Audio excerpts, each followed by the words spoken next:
Hey guys, Spirit of the Law here. I recently covered all of the AoE4 news from the June 13th teaser, as well as what I could find on Steam and the Microsoft Store. It turns out there was a ton of information I missed about the civilizations that was put up on the official Age of Empires website as well. Since we've only really seen beauty shots so far, lasting just a couple of seconds each, it's put most of the focus so far on graphics. Now, to be fair, there are still things that you can criticize in that department, like the water texture is a little underwhelming compared to even Age of Empires 3, and arrows are still coming out of the bottom of archers' bows in even the most recent clips. But at the same time, the graphics have been put under a microscope and given, I think, too much emphasis, mostly because it's all we've had to go on. The civilization write-ups, I'd argue though, are the first glimpse into the devs' thought process, telling us how they imagine each civilization is going to play out.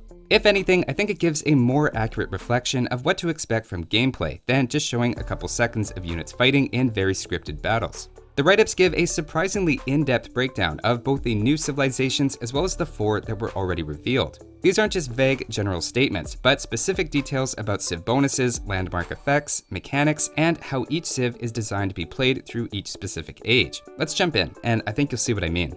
I'll start off with the most recently revealed civilizations, and the first is going to be the French, who we know have their own campaign centered around Joan of Arc. When it comes to playing the French, it says their strength lies in their knights, gunpowder, siege weapons, and advantages in trade.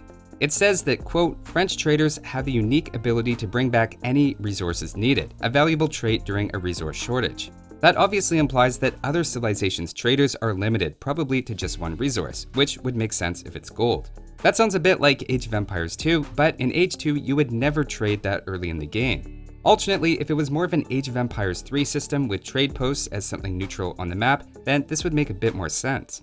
It also says that if the French have built the Chamber of Commerce, trade carts return additional resources, so trade seems to be a big deal for France's early economy. They have another economic bonus in that their drop-off buildings also cost less, though it doesn't say exactly how much. Japanese in Age of Empires 2 have half-price camps, which is a fairly strong early game bonus. We also know their town centers are going to work faster as you advance through ages, so again, we have a lot of economic bonuses going on here. They also have a unique influence system, where units cost less from archery ranges and stables that are close to a keep, which appears to be analogous to a castle in Age of Empires 2. Essentially, placing buildings near other buildings has interactions in Age of Empires 4, which is something we haven't seen before in the franchise. Going back to their military, we know French have a unique unit called the Royal Knight, and that it becomes available in Age 2. It does extra bonus damage when charging, which they say is useful for hit-and-run tactics. There's a more vague mention as well about French units having access to unique upgrades to their health and defense. One of them probably applies to their other unique unit called the Arbalétrier, or Arbalest, that can deploy a pavise to shield it from ranged attacks. They also have the cannon, which is the French equivalent of the bombard, but doesn't need to be packed and unpacked in order to move. Between their 3 unique units, it sounds like English longbows aren't going to stand a chance, as they seem countered by all of them. But don't forget that English longbows have a special ability to plant wooden stakes as well. We also get a bit more information about the French landmarks, and we're told elsewhere that landmarks are how most civilizations advance through the ages. If you're going for a technological advantage, the French have one they can build in Age 2 that houses all of their unique technologies and reduces their cost. Presumably, when aging up, you have a choice between a more economic and technological landmark or one that's more militaristic. We'll see a good example of that again for the English a bit later. Finally, in Age 4, one of their landmarks called College of Artillery unlocks gunpowder units without chemistry, which confirms that a chemistry technology probably similar to the one in Age of Empires 2 will be making an appearance. Altogether, it seems French have a strong economy between cheaper camps, faster created villagers, and potentially more trade income and variety.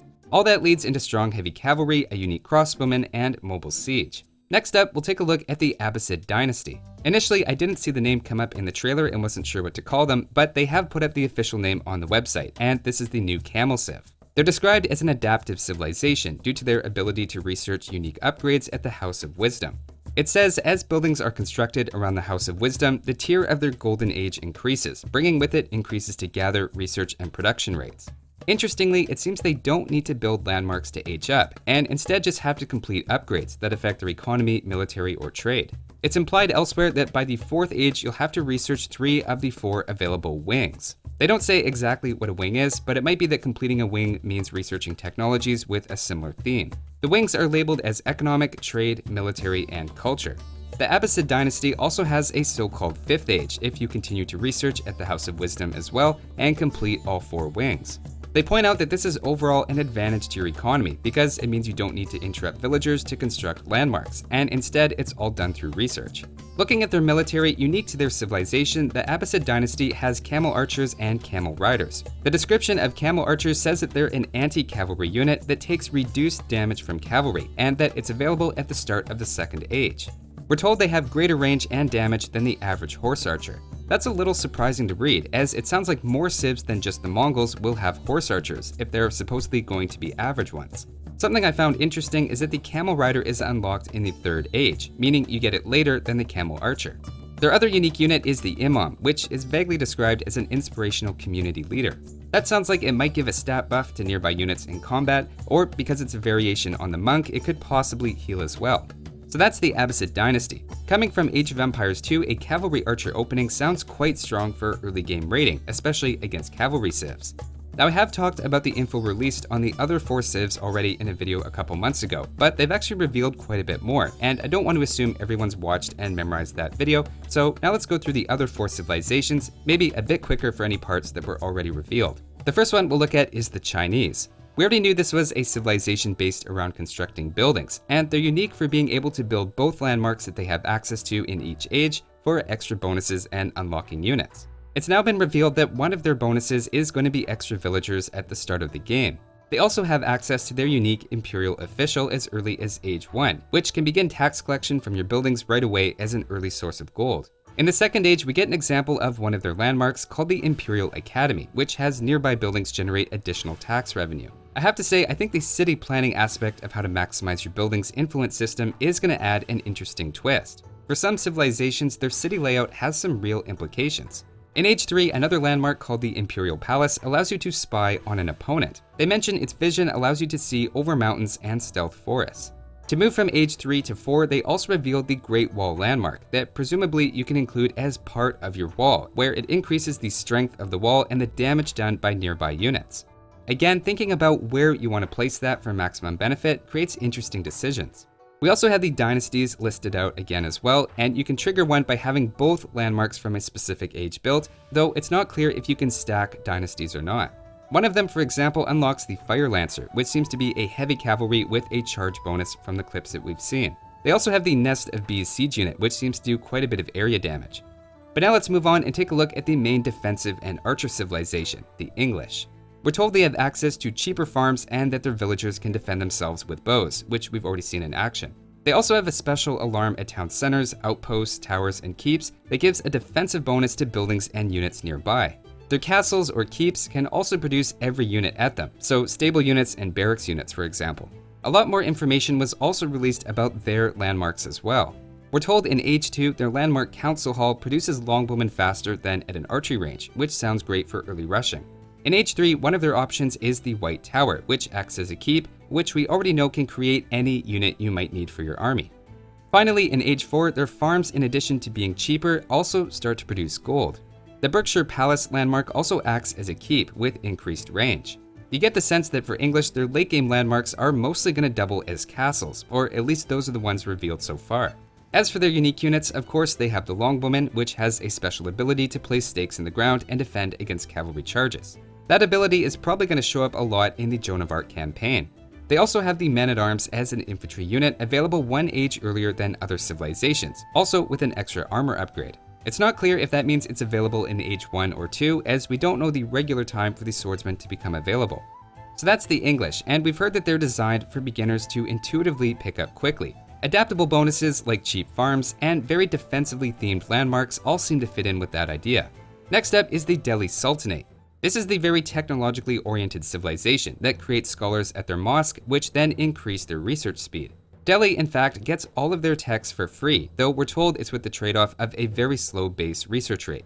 We heard about this 2 months ago, but we're told again that the Delhi foot soldiers can construct defensive buildings to help them survive while getting their scholar system up to speed. In the Second Age, we know one of their landmarks is the Dome of the Faith, which produces scholars at a reduced cost. Presumably, scholars are fairly expensive if this is going to be a landmark effect. Going up to the Third Age, one of their landmarks we know is House of Learning, which we're just told offers unique economic and religious upgrades.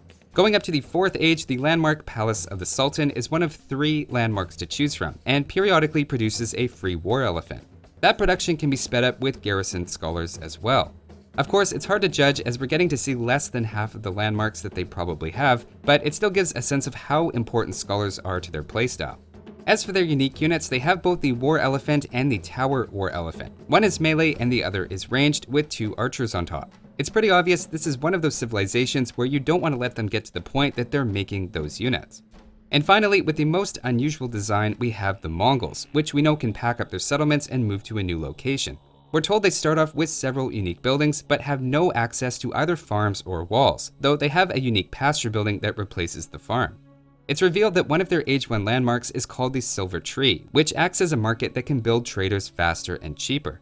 Again, you would never make trade this early in Age of Empires 2, so trade must be somehow different in Age 4 and give a better payoff early on. Heading up to the 3rd age, one option is the Steppe Redoubt landmark that, quote, acts as a gur that increases gold drop-offs and funneling more resources for a rapidly growing military force. We already know that the Owo collects stone, which they confirmed earlier, so it sounds like the gur is a counterpart that collects gold, unless I'm misinterpreting that. One of their final landmarks is the Cognate Palace, which produces Mangudai, horsemen, or a knight, presumably at a slow automatic trickle. We know that Mongol outposts also give their units a speed bonus and are important to their early game. Their unique units are first the Khan, which has a signal arrow ability to strengthen nearby units, and there's also the Mangudai, of course, which any Age of Empires 2 fan will recognize from their nightmares. So that's everything revealed so far about the civilizations on the official website. I like that they added the write-ups, as it feels like we're getting a lot more insight about gameplay, and it also describes a lot of what we've seen in the clips. Learning about the different effects of landmarks, the influence system between different buildings, and some of the civilization bonuses starts to paint a more complete picture. I imagine a lot of this is still undergoing changes as they playtest the game, and there's still 2 entire civilizations that haven't been announced. But that's all for this one. Thanks for watching, guys, and I'll see you next time.